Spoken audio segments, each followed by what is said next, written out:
चलिए कैलेंडर के कुछ पन्ने पीछे पलटते हैं और चलते हैं 12 जून 2025 को। 6 महीने बीतने वाले हैं इस दिन को, वो काला दिन जिस दिन अहमदाबाद से टेक ऑफ की हुई फ्लाइट जो लंदन जाने वाली थी एयर इंडिया 171, वो टेक ऑफ के कुछ सेकंड बाद ही क्रैश हो गई। कारण किसी को नहीं पता था।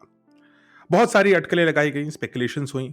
शुरू में कहा गया कि शायद बोइंग की गलती थी, फिर बहुत सारी विदेशी मीडिया एक साथ होकर के कहने लगी कि नहीं साहब, गलती तो पायलट की ही होगी। 1 डेढ़ महीने में एक भारत ने ही एक प्रिलिमिनरी रिपोर्ट निकाली। उस रिपोर्ट में कुछ पायलट्स की कॉन्वर्सेशन निकली। नाम नहीं बताया गया कि किस पायलट ने किससे क्या कहा, लेकिन विदेशी मीडिया और विदेशी यूट्यूब चैनल्स बिना किसी सर पैर के पूरे के पूरे लामबंद हो गए कि भाई गलती तो एक ही आदमी की है और वो है कैप्टन सुमित सबरवाल। क्यों? क्योंकि कैप्टन सुमित सबरवाल के पीछे लड़ने वाला कोई नहीं था। सिर्फ एक 90 वर्ष से भी अधिक आयु के उनके पिताजी थे। तो एक सॉफ्ट टारगेट था, चलो उसको अटैक कर देते हैं। भारत सरकार ने भी कहा कि हम कुछ ही दिन में प्रिलिमिनरी रिपोर्ट की एक फाइनल रिपोर्ट निकालेंगे, इसलिए कोई प्रिजम्पटिव अजम्पशन करना गलत है, मतलब अजम्पशंस मत करें। लेकिन कोई फाइनल रिपोर्ट नहीं आई। 6 महीने बीतने वाले हैं, कोई फाइनल रिपोर्ट नहीं है। सारी विदेशी मीडिया की जो नैरेटिव है, यूट्यूब पे जो रिकॉर्डिंग्स हैं, वो सब की सब सीधे या टेढ़ी उंगली से कहीं ना कहीं से सुमित सबरवाल को ही दोषी ठहरा रही हैं, एक भारतीय पायलट को जिसको हमें डिफेंड करना चाहिए था।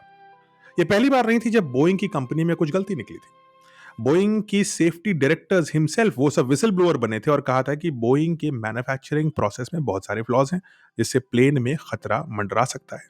बहुत सारे इंसिडेंट्स भी ऐसे हुए थे जब 787 वही विमान जो क्रैश हुआ, वो उड़ते ही कुछ सेकंड बाद या कुछ मिनट बाद उसके इंजन में ट्रबल आई। लेकिन इन सारी चीजों को अंग्रेजी में जो बोलते हैं अंडर द कारपेट, यानी कि नजरअंदाज कर दिया गया।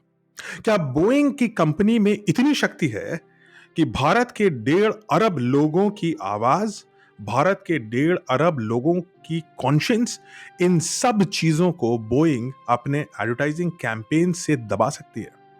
कहां गई वो फाइनल रिपोर्ट? कब आएगी वो फाइनल रिपोर्ट? कौन है दोषी? पता तो लगे। क्या मशीन में फ्लॉ था या मैन में फ्लॉ था या इन दोनों के बीच में कुछ फ्लॉ था? क्या गलती थी? क्या गड़बड़ हुआ?